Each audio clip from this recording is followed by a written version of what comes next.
Mahmood Mehta is calling. I am sure काहीतरी good news असेल. मी स्पीकरवर टाकते. ऐक ना. हॅलो, हाय मेहता, बोलो. अरे शू हलो आखे आखो हली गयो छू. अरे तो तुम्ही तर मॅडम आम्हाला फसवताय हो. काय काय फसवलं, काय झालं? अरे तुमच्या घरी भूत आहे, भूत. भूत? अहो तुम्ही डोक्यावर पडलाय का? काय बोलताय तुम्ही? असं काही नाहीये. अरे તમે શું વાત કરો છો? તમારા દિમાગ ठिकाणे पे નથી.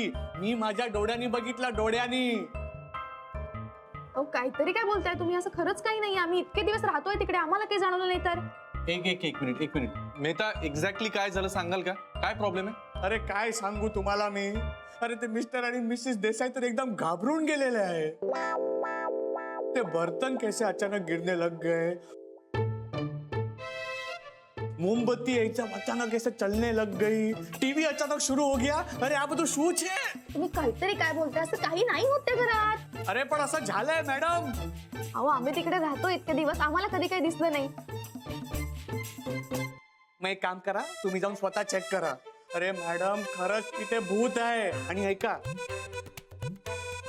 तो कस्टमर आता पडून गेलाय. हा हे भागी घेऊचे. अरे तो काय, कोणी पण पडून जाणार. अरे असं घर कोण विकत घेणार बोला. हा आणि ऐका, माझा टाइम परत खोटी करू नका. ओके, जय श्री कृष्ण. हा अरे लेट आवने जल्दी बका.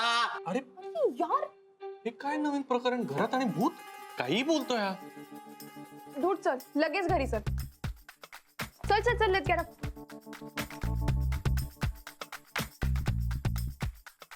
हा भूताचा काय प्रकार आहे यार?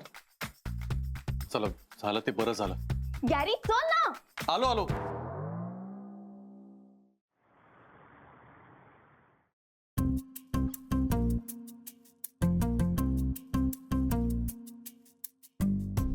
कोण आहे घरात? हे बघा आम्ही इथे पहिले राहतो. प्लीज इकडे येऊ नका कोणी. अगं बच्चा असं काय करतेस? कोणी नाहीये घरात, उगीच काय ओरडतेस? हा यार, नॉर्मल तर आहे सगळं. मग पण मग तो ब्रोकर असं का बोलत होता? काय कोणाच ठाऊक असं का बोलत होता? मला तर काहीच कळत नाही. No Gary, I am telling you something is fishy over here. म्हणजे बघ ना, तो खोटं कशाला बोलेल? मग त्याला तरी घर विकून पैसे मिळणारच होते ना. बरोबर आहे, पण सोड ना आता तो विषय. आपण दुसरा ब्रोकर बघूया ना. नाही यार, ऍक्च्युली मलाही एकदा वाटलं होतं की या घरात भूत आहे.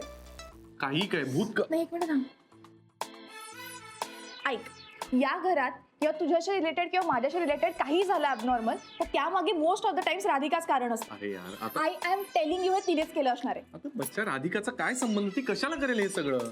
एक काय यार, तुला तर कधीच खरं वाटत नाही हे. बरं, पेपरच्या ऍडच्या वेळेला पण मी तुला म्हटलं होतं की हे तिनेच केलंय, पण तुझा विश्वास बसला नाही. पण तिनेच केलं होतं ना, केलं होतं की नाही? हो ओके, काम डाऊन. बरं एक वेळ मान्य केलं की हे सगळं राधिकानेच केलं होतं. सफरचंदाचे काप नीट परतल्यानंतर त्यामध्ये दालचिनी पूड आणि मध घालून पुन्हा नीट परतून घ्यावं. बटर लावलेल्या ब्रेडवर सफरचंदाचे तुकडे, बदामाचे तुकडे, टुटी फ्रुटी, डार्क चॉकलेट आणि मीठ घालून दुसरा ब्रेडचा तुकडा त्यावर ठेवून वरच्या बाजूला बटर लावून घ्यावं. एका बाउलमध्ये स्ट्रॉबेरी सिरप आणि क्रीम घालून सॉस तयार करून घ्यावा. तयार सँडविच पॅन मध्ये बटरवर ग्रिल करून घ्यावं आणि स्ट्रॉबेरी सॉस बरोबर सर्व्ह करावं.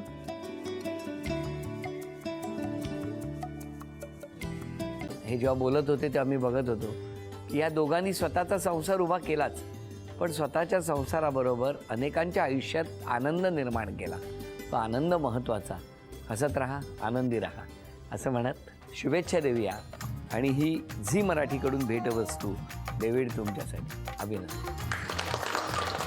आणि वहिनींना तथास्तू पुणे यांच्याकडून ही पैठणी.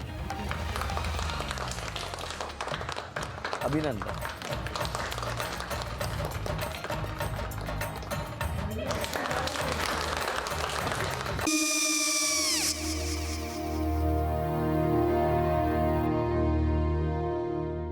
काय गो? हा काय झालं? काय झालं? काय काय आले, मी निकाल लावून आली. हो, पण तिची आईच काय बोलली? तिला म्हटलं का सगळ्या निशाने आपल्या चुका कबूल केल्या का? आई, मी चांगलं सुनावून आली आहे. त्या तिची बाजू घेत होत्या, पण मी लक्ष दिलं नाहीये. खूप झालं आता. चांगुलपणा खूप झाला. मऊ दिसलं ना की कोपऱ्याने खणतात ना माणसं, ते असं. अगो पण आईच म्हणली काय तिची? पटला काय तिका? मला माहिती नाहीये. आई मी तुम्हाला नंतर फोन करते. हो चालेल. आणि आई बाबा जे बोलले त्याचं वाईट नका वाटून घेऊ. सॉरी. सॉरी काय त्या? नेहा आले. आई मी येते. हो काकू येते.